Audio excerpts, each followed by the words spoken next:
Welcome to Joint Effort with Des Moines orthopedic surgeons. This podcast covers the pain and injuries that are associated with muscles, ligaments, and joints. Welcome to another episode of Joint Effort provided by Des Moines orthopedic surgeons. I'm your host, Jason Sullivan. This is the first one we have going on in the new year, 2022. We have Brian Haupts, our senior medical provider in our Urgent Injury Clinic at our West Des Moines office. Thanks for coming on. You're welcome. Glad to be here. Yeah, it's a topic that I've been trying to get to, honestly, since we started this, because it's so pertinent to what we do here. And you've been, I think, here for 6 or 7 years now? Yeah, coming up on 7 years. Okay. Yeah.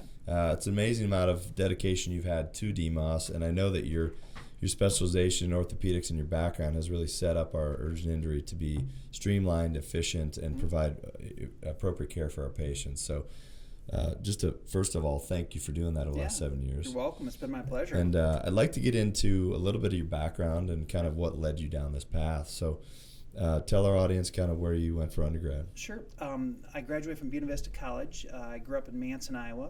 I was a farm kid by trade. Yeah. So that got to college and played some football. And of course, the first year got banged up a little bit. And next thing I know, I'm in the training room. So I figure if I'm going to be in the training room, I might as well learn something. Yeah. And then that path kind of took me down toward athletic training curriculum, and ended up going on doing a master's in athletic training at Indiana University.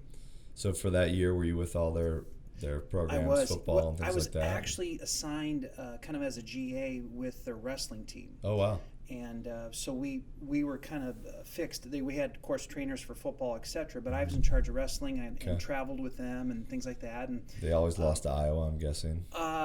We never did beat Iowa. No one really does. Back then, at least. That was Dan Gable era. So this was back in '91. Wow. And of course, they were in their powerhouse. But I remember the second day I was on campus. I'm in Indiana, and I'm in the assembly hall, and I'm young, green. I walk around the corner and hear this big guy runs into me, and I literally kind of stag back. I look up, and it was Bobby Knight. Really? Yeah. And so is he a big statured guy? Yeah, he's about 6'7". At least he seemed 6'7" when I looked up, and he's just kind of an intimidating figure. Right. And I just said, excuse me. And I had another a quick story about that. One of our wrestlers, after practice, he decides to cut across. The wrestling room is right adjacent to the basketball court. Okay. And they have curtains. That's closed practice. And this wrestler had a tough, long day, and he opens up the curtains and walks across, and all of a sudden it's across dead. the basketball court? Across the basketball court. That's a problem. While there's practice. And across the gym, there's this blood-curdling scream, what are you doing on my court? And of course it was Knight. Followed by a folding chair or something like that? This kid just took off. He didn't stick around to hear the rest. He just heard it and got out of there. Yeah, but that was a good experience. That was back in the peak of their prowess, I think, as a basketball program. At least. They actually won it that year that I was there. So, yeah, very cool. Yeah. Did you end up going on to doing some trainer work I did for a while? Yeah, I came back after grad school and joined a therapy clinic, and I was a head trainer at Simpson College. Okay. And covered all the sports down there for a period of time, and taught kinesiology and athletic training courses down there. So, awesome. Yeah. At Simpson? At Simpson, Oh, that's great. Yeah, so did some college instructing there as well. How did you end up going to PA school at DMU then? Yeah, good question. I actually got to know a physician assistant at the VA clinic, who was just really an inspiring guy. What he did and the things he was doing and how he's helping people and his involvement with surgery, and I'm like, this is my next step. Right. Yeah. I've got to get a little higher up in the food chain. I felt I really enjoyed what I was doing as an athletic trainer, but you can parlay that into more experience and even do more patient care related activities. Yeah, it was definitely a transition to the ability to improve your skills, your knowledge. So it was a great fit. So he was kind of inspiring, and so I went on and got into Des Moines University. Awesome. So, yeah. Correct me if I'm wrong. Are you on faculty still there? I am. Yeah, I've been on there for probably over 10 years now. I teach the orthopedic sections to the PA program, Yep. Radiology sections, pediatrics, trauma. So That's got to be kind of fun for you. yeah, I do enjoy that. 2 of my PAs over the last 8 years have been like, Brian signaled me out and thought because I was going to ortho, I knew and he asked me a question, I'd have no idea. And I'm like, I think he's probably a little more dialed in than the average, PA instructor on MSK stuff. I'm like, you're all right, you have time. Yeah, But they're always embarrassed because they say that you can kind of, the ones that are interested in ortho, and you take a special interest in kind of guiding them to where they go and things like that. Yeah, I appreciate that. Yeah, it's been fun. I take on a lot of PA students and family practice residents as well. They come through, and as you host a lot of those and preceptor a lot of those. So still involved with DM University quite a bit, and then of course the curriculum, not just the didactic portion, but that's fantastic. They need rotations. Leaders like you to kind of help the next generation. So. Well, likewise, very instrumental as well. So tell me, the UIC at DMOS has been here for just about as long as you've been here, more or less. I don't want to call it your baby, but you're one of the people that has helped foster the growth of that center. So what is, our place is called a UIC, but what is an urgent injury center? What does that mean to you? Well, yeah, it was created really some good foresight by some of the surgeons here that saw the model in other areas and saw the need. There was really a big need for public access to orthopedics.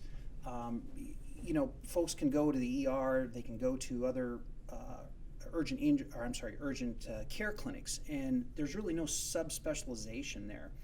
And so they saw a need for getting patients in sooner. They used to have and they still do, of course, we have an on-call physician.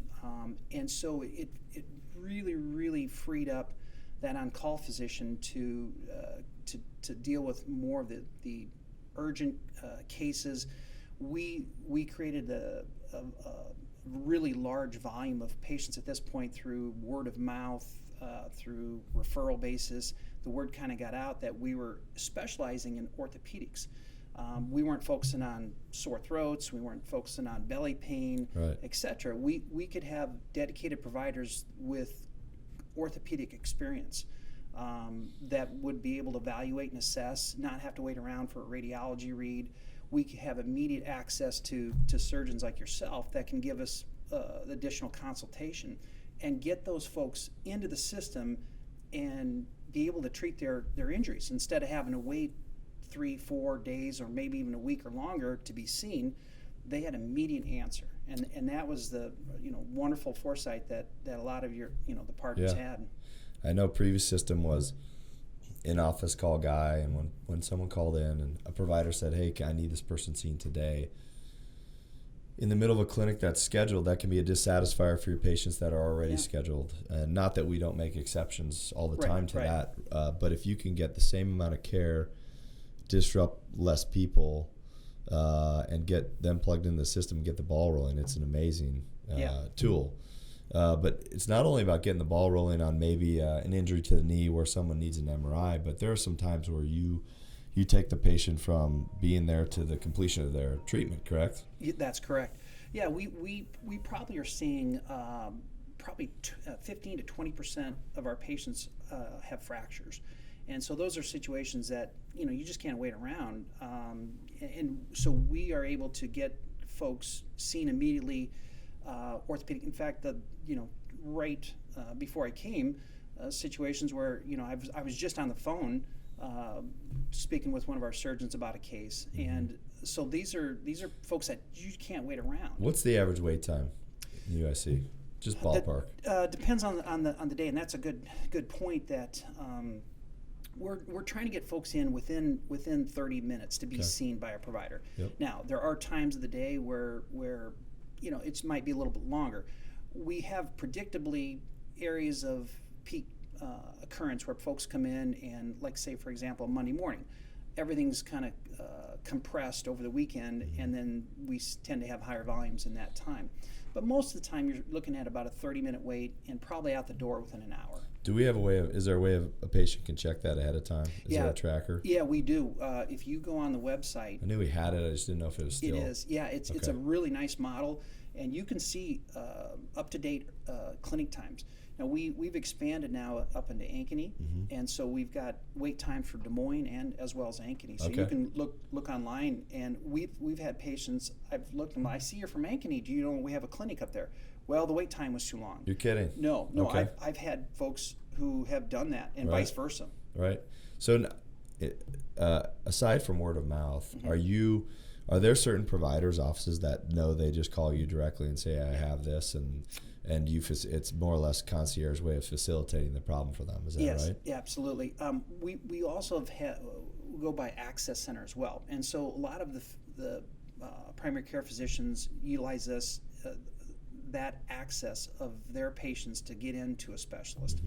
And they know that we're kind of sometimes that front door, because they may call your office up and again, you might be booked out for 2 weeks before you can actually see that patient, but yet now that patient can get in, they can be evaluated, they can get appropriate workup, maybe if an MRI is appropriate or needed, they can get started with that, and by the time they see you, pretty much everything's teed up, and now you can sit down and really focus on, okay, hey, what's our end game treatment plan here? Instead of waiting a week or so, and then you see the provider, and the provider's like, hey, we need an MRI. You would know that as well. You could have seen them within an hour or two of their injury. Yeah. You can order their MRI, get it authorized, get it scheduled, and then when the doc has all that in front of them, it's a one-time clinic visit with a decision on what to do, as opposed to spending 2 or 3 visits. Yeah. And the cost is huge. You look at the average ER cost compared to what an urgent injury clinic. Do we have data on that? Do we know? Yeah. Well, there's metrics that have been done. In fact, I was just looking at some studies. There was a study done in Florida looking at their system, and their average ER visit was $2,400 for the same services. And our visit for you're cutting that in a third or a fourth or easily, a fifth. Yeah. Again, I don't know if give numbers, but my one of my family members had an X-ray and a visit here, $400, and insurance took care of it. Yep. So co-pays are typically less, and again, your overall average wait time has to be dramatically right now, lower. I spoke with an ER physician about 2 weeks ago. He'd just gotten off a shift. And he said, average wait times are 6 hours right now. I think one of the unintended benefits that people probably don't realize is that when you go into an ER, people that go to an ER can be in pretty rough shape, right? Yeah. They can have respiratory illnesses. They can have all these other things. Yeah. You come to the UIC, presumably, or at least 2 years ago, right? Yeah. No one really worried about the common cold that was going on or whatever, but presumably you have a healthy population that has an isolated problem. So it's almost self-protective in that respect. Absolutely, yeah. You diminish your risk of infection rate, because you like you said, people are coming to the ER because they're for a buffet of reasons, whether it's respiratory illness or GI. Yeah. So the less you can expose yourself in this environment, the better. It's interesting, it used to be everything just went to the ER as this big catch net, and then you had these pop-up urgent care centers everywhere, and you have a doc, that staffs it and does a great job triaging a million things, but it's very hard to be an expert in a million different things. You can tell what's acutely a problem and how to manage most things and do a great job at it, but to actually, provide expertise at that visit and progress someone's care. And I know there are some urgent care centers with docs that can do that in town. They do a phenomenal job. Sure. But just knowing that this is all we do. Orthopedic, this is all you do all day long. Right. Yeah, and like any other profession in this world, if you do something enough, you're going to get good at it. And that's kind of where we're at. I've been doing it for over 20 years, and one of my partners, Charlie Graham's, also been doing it for close to 15 years. We have other dedicated providers that are outstanding as well, that are just very skilled. And again, with the consultation, we have such a wonderful resource. My phone is loaded, my phone book, so I have access to 30 specialists. So if there's anything that stumps you, you're walking across the hall or downstairs, and you have an eye on it in 5 minutes, and it's a done deal. It's an incredibly efficient process, and it's such an asset for the patients. Yeah. Where they can have one stop, and a lot of folks said, well, why didn't I just come here the first time? So it cuts down on costs if you can go directly to the area of expertise the first time. The other thing, we have access to other things, whether it's digital x-rays, ultrasound, MRIs. Now, MRIs, that's not something you're going to get that first day, and hopefully people don't anticipate. It's a hard thing to comprehend, don't you think? It is. It's like driving up to Burger King. I'll take a splint and an MRI on the side. It just doesn't work that way. You just can't have it, right? No. I would say, and I don't know if this is your observation, but I think it's getting increasingly more difficult to get MRIs in a streamlined fashion, just because the authorization process is getting more stringent. Yeah. And it's a hard thing for patients to understand. We're trying as hard as we possibly can. And there are some that can be statted, and their insurance agencies are responsible right away. And then there's some that say, hey, so we have 7 to 10 days to process this. And right. There's a lot of behind-the-scenes stuff that goes into getting MRI authorized that not many people realize. And if we had the secret sauce to just pushing everything through, we of course would. But no, and DMOS has a dedicated team that's focused on getting that authorization accomplished. So and that's been a huge asset too. Yeah, that's been a big change in the last couple of years, I would say. And that's a nice thing is we're one part of the whole picture. So we've got physical therapy department that we work with, that I'm in consultation with on different patients. They'll come over and talk to me about questions. We've already talked about just the access to our surgeons is incredible, and then having DMEs readily available. So a lot of times folks will come in and other clinics just don't maybe have quite the resources in terms of the right splitting or casting. So we're able to apply the right thing to the right condition. Tell me about follow-up care. So let's say someone had a non-contact injury to their knee. You suspect an ACL tear. Standard of care is probably to get an MRI to further define the injury. Are you following up and calling them and saying, hey, here's what we're seeing, and here's who I'm going to get you in with next? Is that how that next step goes? We try to do that all the same day, so that you leave there knowing, hey, this is the working diagnosis. Yep. We've got a mechanism, we've got an exam consistent with this injury, and so they're going to have a plan before they leave. Now they'll know they'll have an MRI, and they'll know who they're going to follow up with. Patients can always follow up with whatever surgeon they want, and that's a nice thing, is we don't ever direct anybody unless there's an open situation. Absolutely. If you've worked with a doctor and you enjoy that doctor, we always send you back in that direction that you want to go. They'll have a plan before they go. I know I send a lot of patients there, especially on the weekends when, even if I'm out of town and I don't have the ability to lay eyes on the patient, I'll let them know that we have Saturday hours. 8 to noon still? That's correct. Yep, 8 to noon, both for Ankeny and Des Moines on Saturdays. And then Ankeny runs a little bit different. They actually will start at 7 a.m. and run till 3. Oh, really? Yes. Okay. And so they'll shut down at 3, and then we start at 10 a.m., and then we'll run till 6. So there's some overlap coverage, stuff like that. And then Fridays we're closed at 5. So. Okay. But and then Sundays we have the day off. So on that. Some days, I guess, you're probably moving pretty fast and you're seeing a bunch of people, and then I'm guessing some other days are slower than others. Well, anymore, it's pretty consistent. Is it? There's the clinic has grown, and like you talked about when we first started, it takes a while to get a clinic established. There was a talk at one point to close a clinic that first year before I got there. Oh, really? We started in 2013. Okay. And then there was, it just wasn't quite getting off the ground a little bit. And then, there was another provider and myself that from that point, things kind of took off and accelerated rapidly.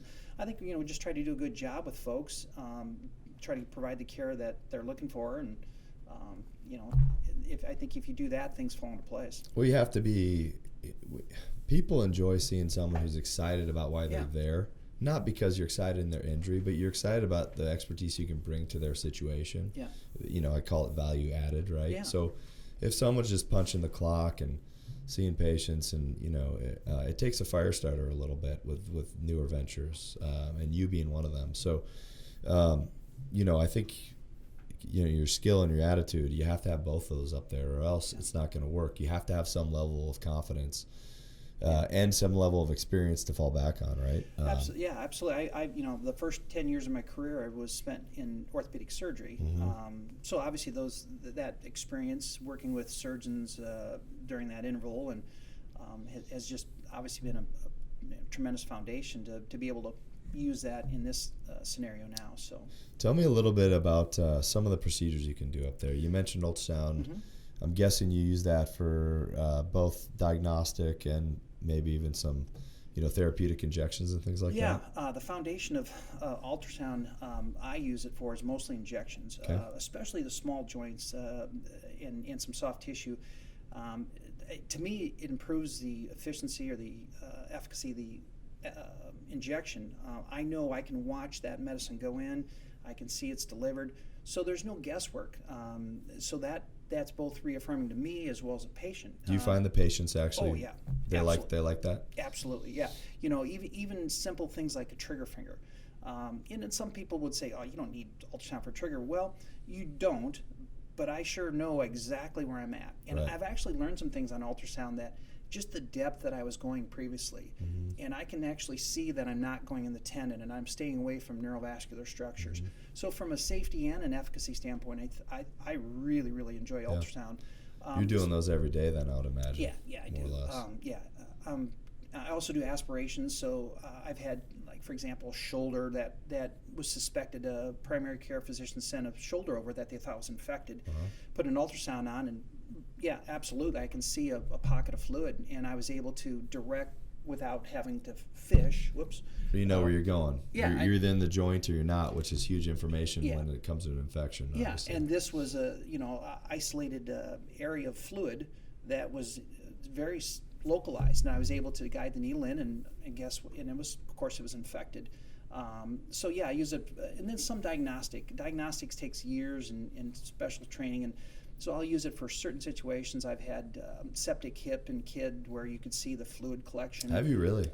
Achilles tendon tears are another. Right. Yeah, absolutely. I know you've come down and shown me a few of those. You're like, hey, look at this, and it's a no-brainer. Yeah, right. And not only do you have the diagnosis, but you also, if it's good enough imaging and definitive enough, you save them an MRI. Yeah, absolutely. Which is also another cost they don't need. Correct. Yeah. So I really like it. And of course, you've taught me a lot of things about ultrasound, and it can be very valuable. Just you have an immediate answer. You can clearly define some of your pathways in which you're going to go with the patient. So yeah. It gets me thinking. Tell me, so ultrasound, when I got here, we didn't have any, and we slowly kind of evolved, and now we have all our providers, I think, to some extent, skilled at administering injections under ultrasound.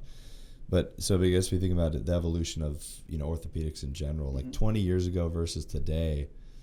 Is it crazy how different it is to you, or is it like, you hear the guys talk about the 70s and 80s when an ACL you stayed in the hospital for 5 days casted, right? Now you're talking about aspirating a 3-year-old's hip under ultrasound at a urgent injury, or 4-year-olds and getting fluid, and it's amazing. Are there any drastic changes that you can point upon that have been streamlined as a result of? I think those tools, just like the equipment and the prosthesis and the things that you guys can use in surgery. There's always that evolution that improves healthcare. So the diagnostics is also part of that trend forward. But yeah, the things that we did, I look back at the surgery we were doing with the open bank hearts, and how we struggled, and how arthroscopy has changed orthopedics so much. And are you reducing dislocations up in the UIC? Yeah, those come in as well. So yes, we. So will you put a shoulder back in? Yeah. And you could do that with essentially some local, is that right? Yeah, local or not at all. If you can get a patient to relax enough, and if it's a fairly acute situation, you can get them in without local, and that's very, very reliable to do that. So yes, dislocations, fracture reductions, we do a lot of that. Are there some fracture reductions that or I guess what percent would you say you can handle versus you got to send for sedation to the ER? I would say probably 60% of the fractures that come in, maybe 70% we can reduce. Wow. And yeah. Hematoma block? Mm-hmm. Yeah. No kidding. If we get them within 24 hours, you can get a fairly accurate hematoma block. Mm-hmm. Mm-hmm. And they tolerate it. They're sitting right there, and they do just fine. And we do have fluoroscopic guidance as well for a lot of these fractures that we can utilize. Do you have a mini C-arm or a large C-arm up there? We have a large C-arm. Okay. And if it's available, that's not always available to us because our IP clinic often has had that tied But if up. you really need it in a pinch, they can always wait 20, 30 minutes to get it, and if it's valuable to them. Right. Again, if there's certain cases where you really want to have that direct feedback, otherwise we'll take an x-ray, and if we need to do it, we can, a little less efficient, but it certainly works out fine. Sure. So in regards to, so you're doing a lot of procedures in the hand as well, it sounds like. Is that fair to say? Yeah, with injections and, of course, with fractures, those are types of things we're doing. But yeah, if there's anything that goes beyond the scope, we know our limitations. Mm-hmm. Which is very important. Absolutely. Obviously, right? Yeah. I mean, do we set an age limit there simply from a safety profile standpoint? Yeah, there's 3-year-olds and up, and so that's anybody that's under that gap's going to be asked to either go a different direction, whether it's ER or PCP. Or they can get an appointment with one of our surgeons. But yeah, urgent injury is limited to 3-year-olds. Okay. So. And I know that I've been impressed with the evolution over just 7 years, because you've come down to my clinic, every one of those 7 years on a weekly basis with there are some crazy things that come in, some crazy orthopedic things that some people have never even seen in the building. But if you take 24 surgeons with your team upstairs, you combine all that knowledge. If we can't sort it out, it's a really obscure problem. So I think people should feel safe in coming here and knowing the specialization of care they're going to get and how things are streamlined, which you just don't get. And right now, we live in a society where people want things on the finger, and I honestly don't blame them. I mean, we want the same in our own lives, and efficiency is proper care is the paramount, but efficiency is right behind it, wouldn't you say? Absolutely. You don't want to wait around for that to just sit there and not have any kind of care, or you want to go to the right spot the first time. And I think that's a big advantage, is people really appreciate getting a dedicated, hey, these people know what they're doing. And that's been a big asset for us. And honestly, we really didn't market Urgent Injury Clinic for probably a 5-6 year period. It's just kind of a grassroots movement. It was word of mouth, and word got back to their primary care physicians, word of mouth, and we really steadily grew just on that alone, that principle. So. Well, it's been an amazing addition to DMOS. I mean, it's basically it is part of DMOS now. It's part of what we do, and I think it's helped us expand our reach to a greater volume of patients and actually help with their care being more efficient. So thank you for what you do, and thanks for coming on today. You're welcome. Thanks for listening to Joint Effort, a podcast from Des Moines Orthopedic Surgeons. If you have questions about this podcast and wish to schedule an appointment with the surgeon, call 515-224-1414 or visit DMOS.com.